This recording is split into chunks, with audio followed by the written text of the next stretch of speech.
Assalamualaikum warahmatullahi wabarakatuh.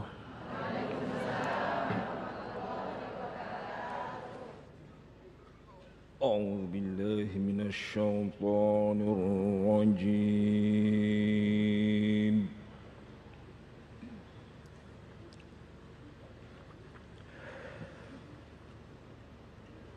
Bismillahirrahmanirrahim.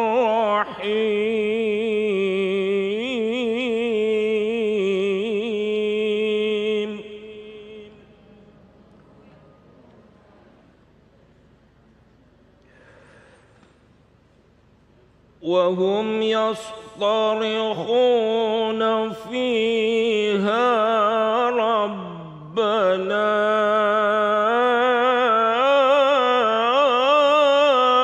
أخرجنا نعمل صالحا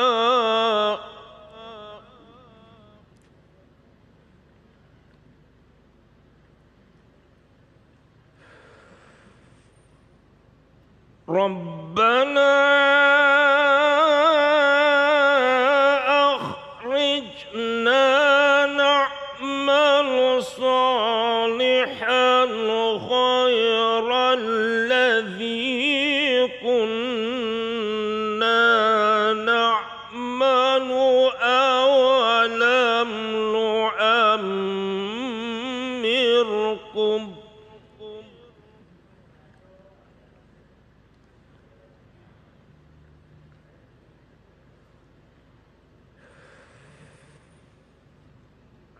أولم نعمركم ما يتذكر فيه من تذكر وجاءكم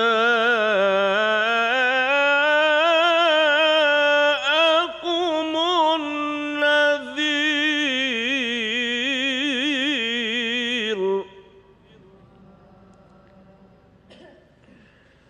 فذوقوا فما للظالمين من نصير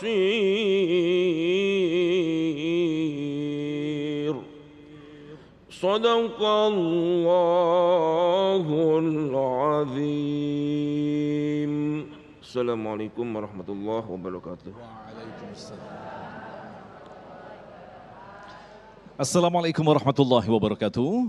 Alhamdulillahirabbil alamin. Allahumma shalli ala sayyidina Muhammad wa ala ali sayyidina Muhammad. Puji syukur kepada Allah yang kembali mempertemukan kita dalam majelis ilmu taman-taman surga yang ada di dunia ini, Damai Indonesiaku. Yang alhamdulillah dalam kesempatan kali ini telah hadir bersama kita guru-guru yang kita cintai yang akan bersiap berbagi ilmu dan nasihat kepada kita, Abah Raud Bahar dan Ustadz Soleh Mahmud, Ustadz Solmed, yang tentunya akan mengangkat satu tema yang sangat penting sekali kita cermati bersama berkaitan apa yang kita habiskan di dunia ini dengan usia yang terbatas. Menghabiskan urusan dunia dengan usia kita yang sangat singkat. Tentunya masih bersama kami, Damai Indonesiaku yang dipersembahkan oleh Sarung Wadimor, tentu sarung kita. Selamat mengikuti. Assalamualaikum warahmatullahi wabarakatuh.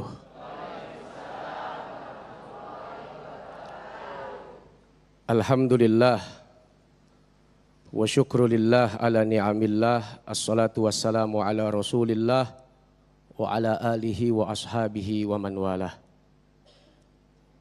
Al-Mukarram wal Muhtaram Abuna al-Mahbub Abah Kiai Haji Raud Al-Bahar yang alhamdulillah sudah membersamai kita. Semoga Abah sehat, panjang umur, berkah, bahagia, ilmunya manfaat, dunia sampai akhirat. Ustadz Agung Izzul Haq semoga makin ganteng, makin gagah. Di tengah usia yang terus bertambah. Ibu-ibu, bapak-bapak, Masjid Baitul Ihsan, pemirsa Damai Indonesiaku, TV One di mana saja, semoga Allah membahagiakan kita di dunia ini sampai akhirat nanti. Sebagaimana doa yang sering kita panjatkan, Dan ini menjadi doa sapu jagat. Hafal ibu bapak? Rabbana atina fid dunya hasanah wa fil akhirati hasanah wa qina adzabannar. Kita minta sama Allah bahagia di dunia, bahagia di akhirat. Dikaruniakan apa saja yang bikin kita senang, yang bikin kita bahagia. Dan puncaknya mudah-mudahan dijauhkan diri kita dari sentuhan api neraka. Dunia ini ya tempat kita bercocok tanam. Mau nanam apa aja boleh. Ya, kecuali nanam yang dilarang. Nanam ganja ya. Jangan ya Pak. Tapi nanam mangga boleh. Bu, apalagi di Jawa Barat. Mangganya banyak, buahnya kagak. Tiap lewat mangga, mangga. Nanam rambutan boleh. Nanam pisang boleh. Satu waktu nanti apa yang kita tanam akan kita panen, akan kita petik. Mulai berpikir, kira-kira nanam apa nih yang besok-besok bakalan dapat untung gede. Nanam apa Bu? Ganja lagi, jangan Bu. Untung gede, resikonya gede juga. Nanam cabai, nanam bawang, apa aja kita tanam, terserah pilihan ada di kita, berharap hasil tanaman itu menguntungkan dan membahagiakan insya Allah. Artinya ini dunia Allah berikan buat kita untuk kebahagiaan akhirat, jangan lupa. Memilih miskin lalu bahagia, mangga. Silahkan. Memilih kaya dengan kekayaan Anda bahagia dan membahagiakan orang lain. Alhamdulillah tidak dilarang dalam agama. Yang penting miskin susahnya jangan nyusahin orang. Apalagi ngezolimin orang. Ngebegal, ngerampok, ngambil gas tetangga. Kompor tetangga.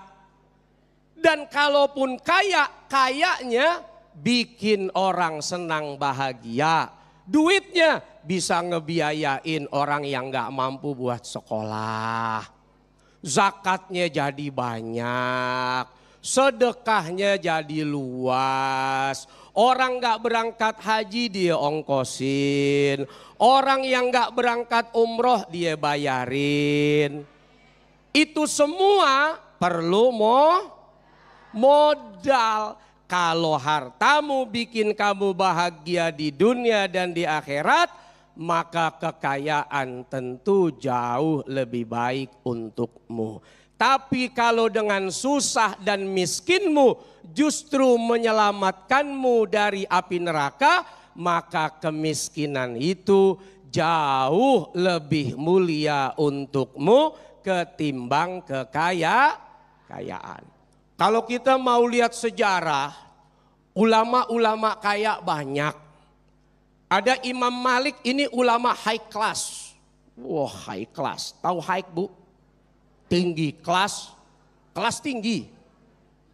Beliau ini senang dengan sesuatu yang bagus-bagus, yang mahal-mahal, bahkan terkesan mewah di zamannya. Semua pakaiannya import. Pakaiannya import. Bahkan beliau kurang suka sama orang kaya yang tidak menunjukkan kekayaannya. Sebab Allah menyampaikan di dalam Al-Quranul Karim, bagaimana kalau kita dapat nikmat, nikmat itu harus ditampakkan. Wa amma bi ni'mati rabbika fahaddis. Kalau kamu dapat nikmat dari Tuhanmu, fahaddis, update status. Banyak orang lagi susah update status. Susah makan, susah minum, susah nyari lakinya tahu kabur kemana. Susah bayar utang, susah ditagi-tagi, melanglang buana, pergi nggak karu-karuan. Begitu dapat duit, statusnya sepi. Bahkan dia healing, sampai hilang nggak kelihatan. Wah, kemana nih yang kemarin susah bikin status nyariin temen. Begitu lagi seneng, nggak ada temen yang dicari. Lagi susah lo nyari teman, mana nih teman gak ada yang bantuin gue apa, lagi susah begini lo pada pergi sendiri-sendiri. Harusnya begitu lagi seneng, mana temen gue nih, gue baru dapat duitnya 100 juta, ayo ngumpul ke rumah gue bagi-bagiin sejuta-sejuta. Ada gak orang bikin status begitu? Lah saya juga ogah. Silahkan kalau dengan hartamu, dunia itu bikin kamu bahagia, tapi tidak menyesatkanmu di akhirat. Karena terlalu banyak orang-orang yang menikmati kekayaan, tapi kemudian dengan kekayaan itu dia mendapatkan kebahagiaan di akhirat. Bahkan Imam Syaibani ketika didatangi oleh Imam Syafi'i setelah belajar dari Imam Malik, Imam Syaibani itu di rumahnya, Allah, emasnya batangan banyak banget. Sampai kemudian Imam Syaibani bilang, saya tahu di hati kamu ada sesuatu yang rada-rada kurang. Karena Imam Syafi'i ini salah satu ulama yang ya dengan dunia bagaimana. Lalu kemudian Imam Malik perintahkan belajar dengan Imam Syaibani. Imam Syaibani dapat info sudah. Apa kata Imam Syaibani? Bagaimana kalau harta yang saya punya ini saya berikan kepada pendosa, kepada ahli maksiat? Kata Imam Syafi'i, jangan. Harta ini lebih baik di tangan orang soleh. Karena akan jadi maslahat. Tapi kalau harta ini ada di tangan orang yang salah, maka harta ini akan dibawa kepada maksiat. Artinya apa? Jauh lebih baik harta yang banyak ada dan berada pada orang yang soleh, ketimbang harta yang banyak itu ada berada pada orang yang salah. Baik, terima kasih Ustaz Somad yang telah memberikan mukadimah yang sekaligus menegaskan kepada kita agar kita tidak pernah bermain-main dalam kehidupan ini. Tentu saja kita membutuhkan panduan yang sangat jelas. Lantas bagaimanakah semestinya kita mampu menghabiskan usia kita dengan hal-hal yang memberikan manfaat? Tentu saja kita mencontoh Rasulullah Sallallahu Alaihi Wasallam. Sebab pesan berikut ini, Abah Raud akan menjelaskan kepada kita. Tentunya masih bersama kami, Damai Indonesiaku.